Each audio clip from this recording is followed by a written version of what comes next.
34장 오늘 함께 볼 말씀은요. 아무리 하나님께서 성막을 만들어 달라고 하고 아무리 하나님께서 내가 너희를 구원하시기로 작정하시고 계획하셨어도 떠나는 사람을 어떻게 할 수가 없어요. 그런데 하나님께서 준비해 놓으신 모세를 통해서 그의 중보 기도를 통해서 하나님께서는 다시 이스라엘 백성들을 용서해 주세요. 이스라엘 백성들이 무엇을 잘해서 용서해 주는 것이 아니고요. 전적으로 모세의 기도 때문에 3번의 거친 기도로 말미암아 하나님께서는 마음을 돌이키세요. 그리고 나서 모세가 여호와께서 함께 하시는 것을 무엇으로 볼 수 있습니까?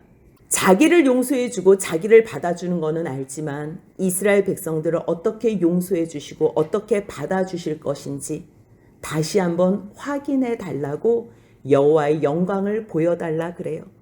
그래서 33장에서 내가 내 모든 선한 것을 내 앞으로 지나가게 하겠다고, 여호와의 이름을 내 앞에 선포하게 하겠다고 모세의 기도에 응답하시며 하나님은 구원의 하나님으로 내 이름이 여호와라는 것, 내 이름은 너희를 구원하는 구원의 하나님이야. 근데 그 구원하기 위해서 필요한 전제 조건이 하나님의 성품이 어떠한 성품이 필요하냐면 은혜와 긍휼이 풍성한 하나님인 것을 주님께서는 말씀하세요.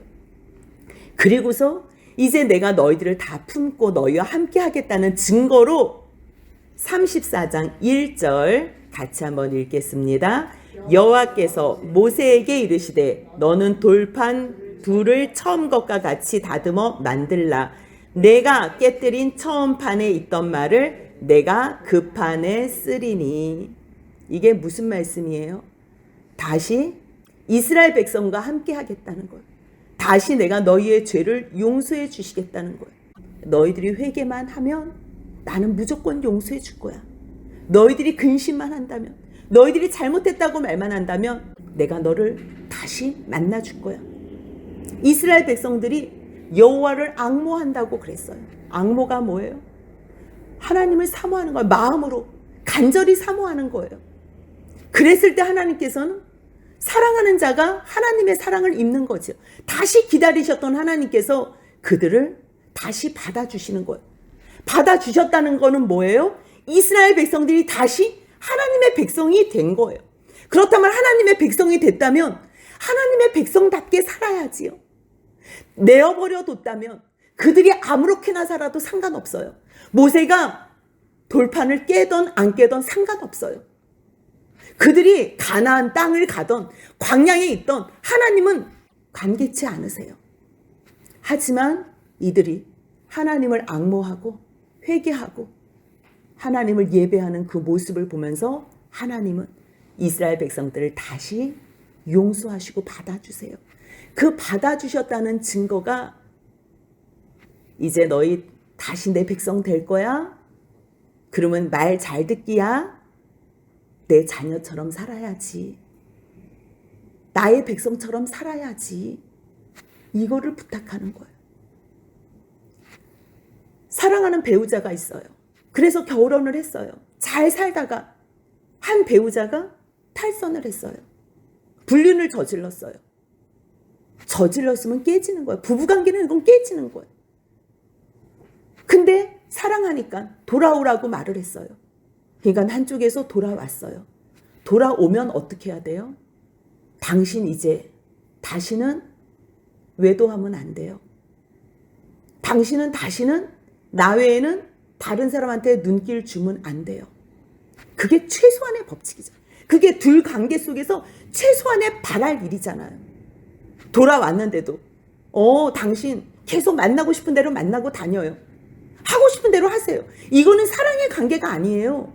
이거는 버리겠다는 거예요. 당신과 나는 아무 관계가 없다는 거예요. 그게 무슨 사랑이에요? 사랑은요, 배타적인 거예요. 나 외에는 다른 사람 바라보면 안 돼. 그게요, 남편과 아내를 상징하는 그러한 부부관계의 모습이에요. 하나님께서는 왕과 백성의 관계로도 말씀하시지만요, 때로는 아버지와 자녀 관계로도 말씀하세요.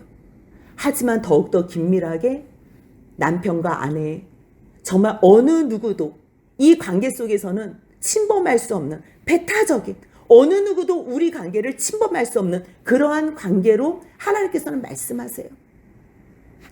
지금 이스라엘 백성들에게 그거를 부탁하시는 거예요. 너희 이제 다시 내 백성이 되길 원해? 너희 정말 잘못한 거 알아? 나하고 함께 하는 것이 복인 줄 알아?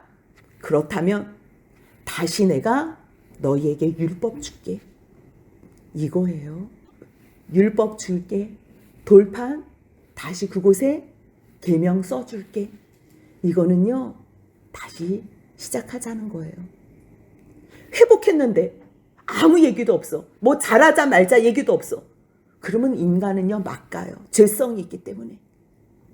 그렇기 때문에 다퉜지요? 다툴 수 있어요.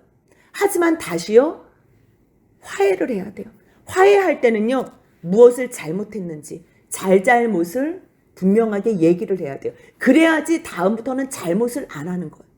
상대방이 마음이 상했는데 무엇 때문에 상했는지도 모르는 거예요. 그냥 은근슬쩍 넘어가는 거예요. 두리뭉실 넘어가는 거예요. 그러면요, 완전하게 두 사람 사이의 관계는요, 회복이 안 돼요. 정말 회복하고 싶으세요? 그러면 내가 원하는 거 부탁하는 거예요. 저쪽에서 원하는 건 내가 해주는 거예요. 상대방이 해줄 수 있는 선에서 부탁하는 거예요. 지금 하나님은 이스라엘 백성들에게 그러한 선에서 부탁을 하는 거예요. 그래서 다시 판에 하나님께서 쓰시겠대요. 그런데요, 첫 번째 판은 판도 하나님께서 만드셨어요. 판도 만드시고 말씀도 그 판에 직접 쓰셨어요. 근데 이번에는요, 돌판은 모세에게 만들어 오래요. 왜요? 하나님께서 만드신 판 모세가 깼으니까 이제 모세가 직접 그 수고를 하라는 거예요. 하지만 여전히 하나님께서는 말씀을 그 돌판에 새겨주시겠대요. 꼭 무엇과도 같냐면요, 사실 원래는 성경 말씀이 필요 없어요. 하나님께서 아담을 만드실 때 복을 주셨거든요. 하나님의 말씀을 우리 신비 가운데 새겨 넣으셨어요. 하나님과 교통할 수 있도록, 말씀 안에서 교통할 수 있도록 마음의 신비 하나님께서 새겨 주셨어요. 그런데 그 가치를 몰랐던 아담이요, 선악과를 먹음으로 말미암아 죄악으로 자기가 그 마음판을 깨버린 거예요. 이제는 그래서 마음이 깨져버렸기 때문에 하나님의 말씀이 들어오기 전까지는 잘못을 판단할 수가 없어요. 그래서 하나님께서는 어쩔 수 없이 이 성경을, 하나님의 말씀이 기록된 성경을 주셨어요. 그 첫 번째 성경 말씀의 기록 저자는 하나님이시죠. 그치요? 하나님이시지만 하나님께서 34장 27절 보면요, 여호와께서 모세에게 이르시되 너는 이 말들을 기록하라. 내가 이 말들의 뜻대로 너와 이스라엘과 언약을 세웠음이니라 하시니라. 돌판에는 하나님께서 쓰시고요, 또 그 외에 많은 율법서들은 모세를 통해서 쓰시게 한 거예요. 그 말씀이 결국은요, 장세기, 출애굽기, 레위기, 민수기, 신명기까지 하나님께서는 계속적으로 말씀을 쓰게 하세요. 지금 이 시점에서는 출애굽기 말씀까지 기록을 하는 거겠지요. 하나님께서 우리 심령 가운데 하나님의 형상의 말씀을 새겨 넣으셨지만 우리의 죄악 때문에 그것이 깨진 후로는 이제는 이 66권의 성경책을 주셨어요. 마찬가지예요. 하나님께서 친히 만드신 두 돌판에 하나님께서 친히 쓰셨지만 모세가 이스라엘 백성들이 속히 떠난 죄로 말미암아 어쩔 수 없이 그 판을 깨뜨린 모세. 2절 보니까요, 아침까지 준비하고 아침에 시내산에 올라와 산 꼭대기에서 내게 보이되 판을 만들어서 올라오라는 거지요. 그런데 이제는 아무와도 같이 오지 말래요. 전에는 여호수아가 산 중턱까지 왔어요. 근데 이제는 아무도 너와 함께 오르지 말며 온 산에 아무도 나타나지 못하게 하고 양과 소도 산 앞에서 먹지 못하게 하라. 하나님께서 이제 내가 너와 단독적으로 독대하며 내 뜻을 너를 통해 전해주시겠다고 하나님께서는 모세를 부르세요. 그래서 모세가요, 아침 일찍이 일어나 그 돌판을 만들어서 올라가요. 4절 한번 같이 읽겠습니다. 모세가 돌판들을 처음 것과 같이 깎아 만들고 아침에 일찍이 일어나 그 두 돌판을 손에 들고 여호와의 명령대로 시내산에 올라가니. 아멘. 드디어 시내산에 마지막으로 모세가 올라가요. 우리가 한번 이 시점에서 정리 한번 해보면 좋겠어요. 모세가 처음에 호렙산에 언제 갔는지는 몰라요. 하지만 이드로의 양을 치다가 출애굽기 3장에서 그 양을 치기 위해서 갔던 사건이 나와요. 그때 하나님께서 모세야 모세야 내가 선 곳은 거룩한 곳이니 내 발에 신을 벗으라. 그렇게 말씀하세요. 그 말씀을 하신 후에 약속의 땅 아브라함과 이삭과 야곱에게 약속하신 그 땅에 들이시겠다고 말씀하시는 것이 첫 번째 성경에 나타난 호렙산에서 하나님 만난 사건이에요. 하지만 그것은 출애굽하기 전에 만난 거고요. 이제 출애굽해서 만난 것은요. 19장에 나와요. 한번 우리가 눈으로 확인해 보겠습니다. 19장 3절 같이 한번 읽겠습니다. 모세가 하나님 앞에 올라가니 여호와께서 산에서 그를 불러 말씀하시되 너는 이같이 야곱의 집에 말하고 이스라엘 자손들에게 말하라. 이 시점은 어느 시점이에요? 출애굽한 지 50일 되는, 우리가 오순절, 성령 강림절 말씀 받은 날, 이제 그렇게 생각하는 이 날, 약 50일 되는 그날에 모세가 와보니 여기가 하나님께서 지난번에 호렙산에서 약속하셨던, 너가 다시 이곳에 온다는 것은 내가 너를 보낸 증거야. 말씀하신 그 증거가 이 산이니 당연히 올라가고 싶겠지요. 그래서 올라가니 여호와께서 산에서 모세를 부르시며 말씀하시는 거예요. 내가 너희들을 이렇게 인도했는데 어떻게 너희가 내 백성이 될 거야? 물어보시는 이 대목, 이것이 첫 번째 시내산에 올라가서 하나님 앞에 말씀을 받은 내용이에요. 그 내용이 5절, 6절, 우리가 너무 잘 아는, 세계가 다 내게 속하였는데 너희가 내 말을 잘 듣고 내 언약을 지키면 너희는 내 소유가 되고 제사장 나라가 되고 거룩한 백성이 될 건데 어떻게 너희 내 백성들 될 거야? 이것이 첫 번째 만남이에요. 그래서 그것을 모세가 다시 내려와서 백성들과 장로들에게 전하지요. 그러니까 백성들이 어떻게 해요? 8절 같이 읽겠습니다. 백성이 일제히 응답하여 이르되 여호와께서 명령하신 대로 우리가 다 행하리이다. 그거예요. 그러니까 이 모세가 다시 올라가요. 다시 올라가서 이 말씀을 전해요. 그래서 이 말씀을 전할 때에 9절 같이 읽겠습니다. 여호와께서 모세에게 이르시되 내가 빽빽한 구름 가운데서 내게 임함은, 여기까지요. 두 번째 올라간 거예요. 여기가 빽빽한 가운데서 임하는 것은 지금 이스라엘 백성들이 너가 여기 올라온 것을 보기 때문에 너로 말미암아 믿게 하기 위함이라는 거예요. 너의 말을 다 믿게 하고 따르게 하기 위해서 시내산 위에 하나님께서는 구름으로, 빽빽한 구름으로 임하셨고요. 모세는 하나님 앞에 백성들의 말을 전달하기 위해서 올라갔어요. 그때 받은 말씀은 이스라엘 백성들이 정말 나의 백성이 되길 원한다면 셋째 날에 정결케 하고서 다시 이 산에 올라와. 그 말씀이에요. 그래서 올라간 내용이 19장 20절 같이 읽겠습니다. 여호와께서 시내산 곧 그 산 꼭대기에 강림하시고 모세를 그리로 부르시니 모세가 올라가매. 이게 세 번째 올라간 내용이에요. 근데 모세가 다 셋째 날 준비하고 아침에 일찍 올라갔는데 하나님께서 다시 모세를 내려보내요. 그 내려보내는 이유가 바로 24절에 나와요. 같이 한번 읽겠습니다. 여호와께서 그에게 이르시되 가라, 너는 내려가서 아론과 함께 올라오고 제사장들과 백성에게는 경계를 넘어 나 여호와에게로 올라오지 못하게 하라. 내가 그들을 칠까 하노라. 그래서 모세가 백성에게 내려간 거예요. 이것이 몇 번째 내려간 거예요? 세 번째 내려간 거지요. 다시 정리해 드릴게요. 19장 3절에서 첫 번째 올라갔지요. 그리고 9절에서 두 번째 올라갔지요. 그리고 다시 너희 준비하고서 올라와. 그래서 세 번째로 19장 20절에서 세 번째 올라간 거예요.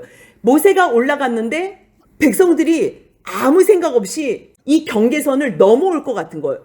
죄된 상태에서 넘어오면 하나님의 임재 가운데서 죽을 수밖에 없으니까 다시 쟤네들 내려가서 경계 똑바로 살펴. 이렇게 내려보낸 거예요. 그래서 다시 내려가서 알렸어요. 그리고 나서 올라와서 말씀하시는 게 20장에 나오는 십계명의 말씀인데 다시 올라왔다는 내용이 어디 있냐면요. 출애굽기 20장 18절 19절 같이 읽겠습니다. 무릇 백성이 우레와 번개와 나팔 소리와 산의 연기를 본지라 그들이 볼 때에 떨며 멀리 서서 모세에게 이르되 당신이 우리에게 말씀하소서 우리가 들으리이다. 하나님이 우리에게 말씀하시지 말게 하소서 우리가 죽을까 하나이다. 네 번째 모세가 시내산에 올라갔을 때는요. 그때 하나님께서 십계명을 말씀해 주셨어요. 근데 십계명을 말씀해 주실 때에 우레와 번개와 나팔 소리로 큰 안개로 자욱한 연기를 동반하면서 하나님께서 임재하셨어요. 그것을 본 이스라엘 백성들이 이제는 하나님 우리에게 직접 말씀하지 말라고 모세를 통해서 말씀하라고 그래서 십계명만 하나님의 음성으로 이 큰 우레소리와 함께 들었던 거고요. 이스라엘 백성들이 21장부터 23장까지의 내용 십계명에 따른 많은 율례와 그 규례들 그 말씀이 23장까지의 말씀이에요. 그래서 다시 내려와요. 내려오는데 24장에서 하나님께서 왜 내려보내시냐면 24장 3절에 있어요. 같이 한번 읽겠습니다. 모세가 와서 여호와의 모든 말씀과 그의 모든 율례를 백성에게 전하매 그들이 한 소리로 응답하여 이르되 여호와께서 말씀하신 모든 것을 우리가 준행하리이다. 말로 구두로 이제 언약한 거예요. 이렇게까지 하니까 이제 완전히 구두로 약속했지요. 언약서로 약속했지요. 언약의 피로 약속했지요. 이제는 하나님께서 이스라엘 백성들이 정말 지키겠다고 하니까 아론과 나답, 아비후, 이스라엘 장로 70인과 함께 같이 먹고 그 앞에서 하나님을 뵀다고 말씀했어요. 그리고 나서 이제 정말 너희들이 원하면 이제 하나님의 진심, 하나님이 너희와 만나고 싶다는 거 이제 드디어 성막 만드는 이야기를 하시기 위해서 올라오라 하세요. 그 말씀이 24장 15절이에요. 같이 읽겠습니다. 모세가 산에 오르매 구름이 산을 가리며 이게 다섯 번째 올라간 거예요. 다섯 번째 올라가서 말씀 받은 게 바로 뭐예요? 25장부터 31장까지의 내용이면서 십계명까지 들고 내려온 거예요. 이 내용이 다 들어간 거예요. 이제 너희 정말 나의 말씀 언약 지킬 거야? 20장부터 십계명 말한 것 그것뿐만 아니라 거기에 따른 모든 법규와 율례와 규례 다 지킬 거야?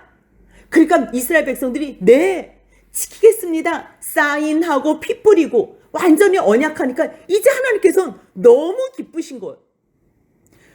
남녀가 만나서 상대방에게 의중을 물어보잖아요. 내가 사랑한다고 무조건 같이 살 수 없는 거잖아요. 무조건 결혼할 수 없는 거잖아요.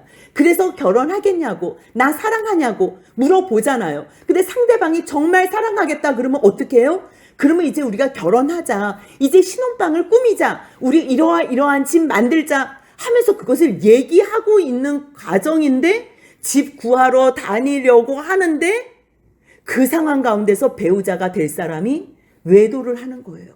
불륜을 저지르는 거예요. 그러니 이 판이 다 뒤집어 엎어진 거예요.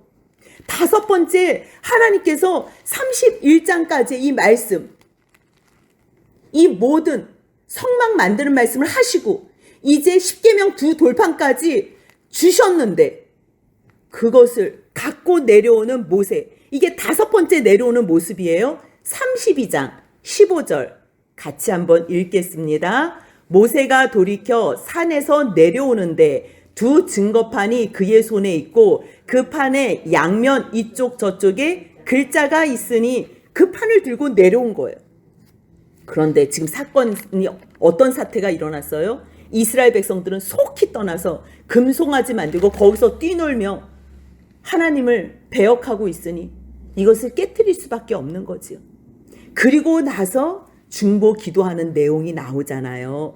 그 중보 기도하는 내용 가운데 32장 30절 31절 같이 한번 읽겠습니다. 이튿날 모세가 백성에게 이르되 너희가 큰 죄를 범하였도다. 내가 이제 여호와께로 올라가노니 혹 너희를 위하여 속죄가 될까 하노라 하고 모세가 여호와께로 다시 나아가 여짜오되 슬프도소이다. 이 백성이 자기들을 위하여 금신을 만들어 싸우니 큰 죄를 범하였나이다. 6번째 올라가는 내용이요. 돌판을 깨뜨린 다음에 중보기도 하고 이제 다시 하나님 앞에서 정말 이 백성들의 죄를 용서해 주시지 않으면 하나님 제 이름을 지어달라고 결단하기 위해서 올라가는 이 내용 앞에 모세가 이스라엘 백성들에게 부탁하는 거예요. 큰 죄를 너희가 범했어. 근데 내가 이제 올라가서 다시 하나님 앞에 용서를 구할 거야. 지금 그 얘기를 하고서 올라간 거예요. 그래서 올라가서 하나님께서 다시 회복시켜 준 거잖아요. 회복해서 내려온 거예요. 회복해서 내려와서 다시 이 말씀을 듣고 회막에서 예배하고 하나님과 만나서 대면하고 그러니까 그 모습을 보면서 이스라엘 백성들도 하나님을 앙모하고 예배하고 장신구 다 띄어내고 회개하는 가운데에 이제 다시 하나님 쪽에서 올라와 이렇게 말씀하시는 거예요. 그 말씀이 34장 2절이에요. 다시 한번 읽겠습니다. 아침까지 준비하고 아침에 시내산에 올라와 산 꼭대기에서 내게 보이되. 참 이 여정이 얼마나 길어요. 당사자가 되는 하나님은요, 진짜 가슴이 찢어질 판인 거예요. 그 하나님의 마음을 아는 모세도요, 죽기 살기로 하나님 앞에 중보 기도하는 내용이에요. 우리는 이 32장부터 34장까지 그냥 뭐 이야기로 알고 있어요. 근데 이거는 이야기에 그치는 내용이 아니에요. 아무리 하나님께서 우리를 사랑하시고 구원하시겠다고 하셔도, 아무리 우리를 하나님께서 거하시는 교회 만드시겠다고 하셔도요, 우리는 하나님을 떠나는 사람이라는 거예요. 우리에게는 아무런 소망이 없는 거예요. 우리에게는 방법이 없는 거예요. 우리는 답이 없어요. 나에게서는 답이 없어요.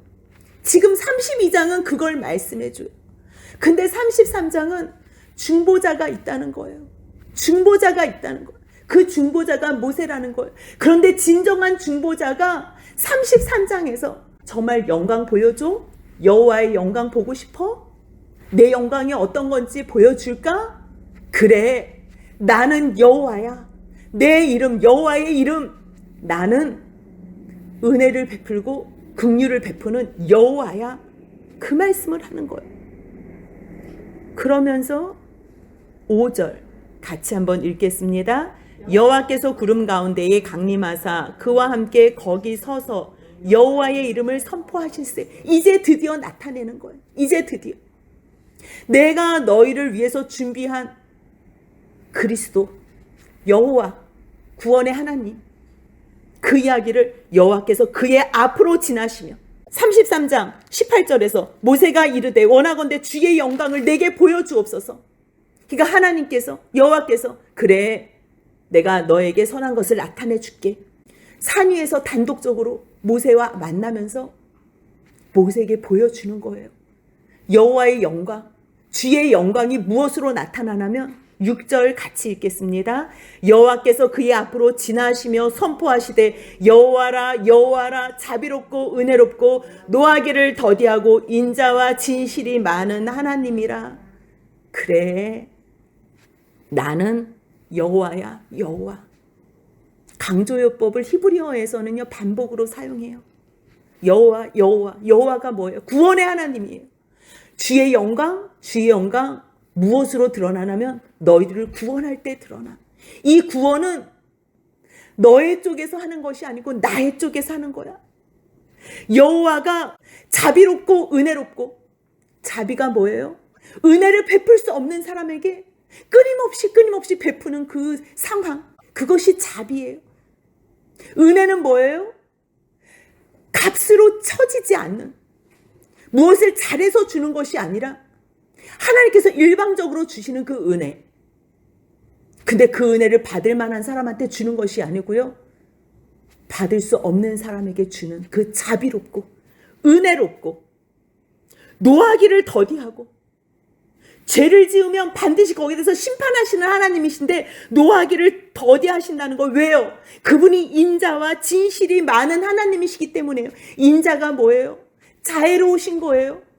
성실하신 거예요. 신실하신 거예요. 진실하신 거예요. 그래서 그분은, 인자는 천대까지 영원하다는 거예요. 그들이 그 히브리적 사고의 수는요, 천이라는 수가 가장 큰 수예요. 영원한 수예요. 천대까지 은혜를 베푼대요. 그리고 악과 과실과 죄를 용서한대요. 근데 그 용서 안에는 뭐가 포함되냐면요, 벌을 면제하지 않는다는 거예요. 무슨 얘기냐면, 벌은 그리스도로 말미암아 다 해결해 주셨어요. 그 벌은 다 그리스도께서 지셨어요. 근데 인간적으로 봤을 때 인생들 가운데서 이거 잘못했을 때 벌 받는 거는 하는 그 벌 있잖아요. 맴매하는 벌. 애가 잘못했으면요, 죽어야 마땅하는 그 죄악을 저질렀는데 잘못했다는 것을 가르쳐 주기 위해서 매로 10대를 때리는 거예요. 그 매 10대는요, 애를 죽이기 위해서 때리는 게 아니에요. 이 아이를 더 크게 품기 위해서, 하나님 닮은 백성으로 만들기 위해서 벌을 내리시는 거예요. 그래서 그 벌은 애를 죽이기 위해서, 백성들을 잡기 위해서 내리시는 것이 아니라 회복시키기 위해서, 품으시기 위해서. 그래서 벌을 면제하지 않는 것.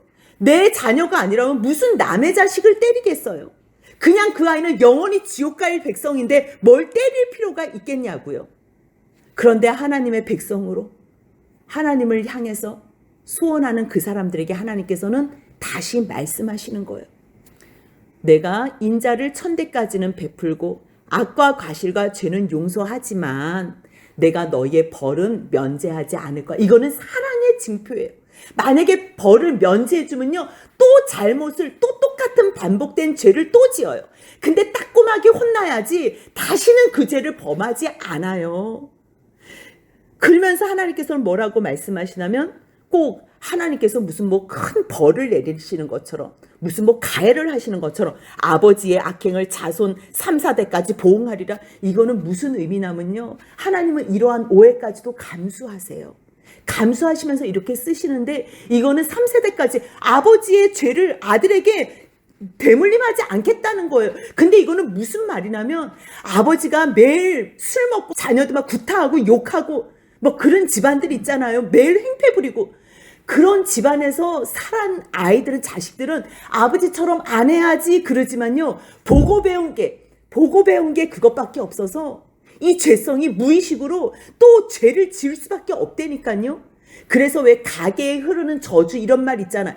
가게에 흐르는 저주는 없어요. 가게에 흐르는 저주는 없는데, 우리의 죄성은 보고 배운 대로 하는 게, 그게 우리의 이 육이 가진 한계이기 때문에, 부모가 술 먹고 구타하고 욕하고 그러면요, 자식들도 안 해야지 그러지만, 마음은 안 해야지만 육신은 연약하기 때문에 하게 된다는 거예요. 그러면 그 저주스러운 그 하나님의 말씀 밖에 놓인 그 모습으로 또 이것이 3, 4대까지 죄의 영향력이 있다는 거예요. 이거는 죄의 영향력이 있다는 거지, 가게에 흐르는 저주 이런 내용이 아니에요. 그렇기 때문에 부모님이 바르게 살지 못했으면 우리를 변화시키고 우리를 위로해주고 우리를 다시 세울 거는 말씀밖에 없다는 것. 그래서 하나님, 육신의 아버지는 연약하지만 정말 나의 아버지는 영원한 하늘 아버지입니다. 그러면서 그 아버지에게 소망을 두며 육신의 아버지는 불쌍히 여기고 사랑하고 우리가 공경하는 거죠. 공경. 해야 될 몫은 다 할 수 있는 그러한 사람들. 그래서 주님께서는 지금 인자를 말씀하시는데 거기에 이 죄에 대해서도 짚고는 넘어가야 되잖아요. 근데 너희가 잘못하면 그 잘못한 것에 대한 죄에 대한 파급력은 너희 3, 4대까지다. 그러니 스톱해. 이 얘기를 하시는 거예요. 그러니 그 말씀 앞에 모세는 다시 땅에 급하게 엎드려서 경배. 그러면서 기도하는 거예요. 주님께서 지금 다시 돌판 주시겠다고 자기 불렀지요. 그리고 하나님이 자비롭고 은혜롭고 노하기를 더디하고 인자와 진실이 많다고 말씀하셨지요. 이제는 우리가 하나님 앞에서 잘만 하면 되는데 이스라엘 백성들이 연약함을 아는 거예요.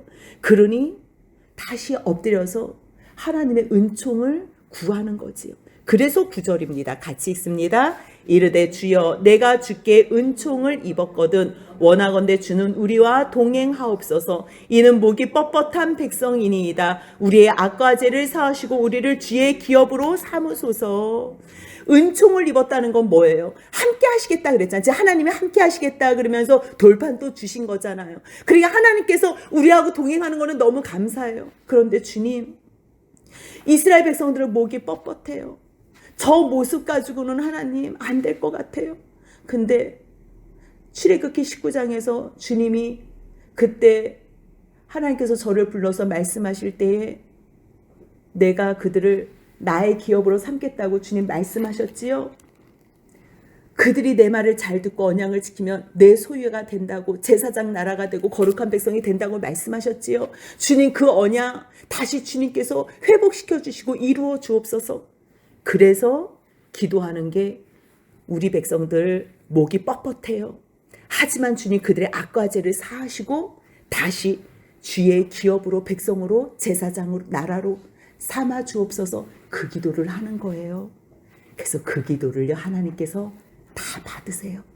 하나님께서 다 받으시고 이제 그렇다면 너희들은 이제 내 백성이 됐으니 너희들이 해야 될 일이 있겠지? 그 말씀을 10절부터 또 하시는 거예요. 하나님이 행하실 일이 있고요. 하나님의 은혜 앞에 사람이 행할 일이 있는 거예요. 감사는 사람이 해야 돼요. 들어가서 우상 섬기지 않는 거는 사람이 해야 돼요.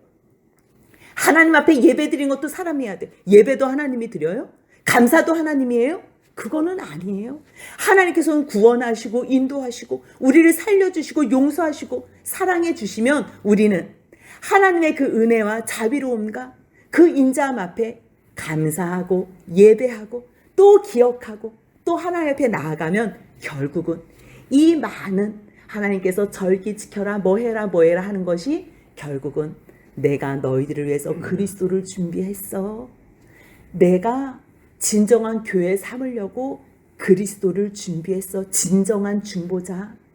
모세는 모형일 뿐이야. 진정한 참 형상 그리스도가 있어. 그것을 통해서 내 영광, 주의 영광, 그것이 바로 여호와 예수 그리스도야. 그것을 주님께서는 10절부터 또 말씀해 주세요. 32장부터 34장까지 없었더라면 우리는 낭패를 당할 뻔했어요. 우리의 마음은 정말 좌절하고 소망이 없어서 낙심했을 거예요. 그런데 속히 떠난 그들에게도 주님은 모세를 통해서 중보하심으로 말미암아 돌이키시고 결국은 그 돌이키심을 통해서 감추어 놓으신 그 비밀 그리스도를 하나님께서는 드러내 보이시며 모세에게 다 가르쳐 주시고 두려운 일, 크고 놀라고 비밀한 일을 다 가르쳐 주시고 알려주시겠다고. 그러니 너희는 예배만 드려 하는 주님의 말씀 앞에 이 말씀을 다 갖고 있는 우리들이 하나님 앞에 온전한 예배로 나아가고 감사로 회개로만 나아가는 저와 여러분들의 복된 남은 삶이 되시길 주님의 이름으로 소원합니다. 아멘.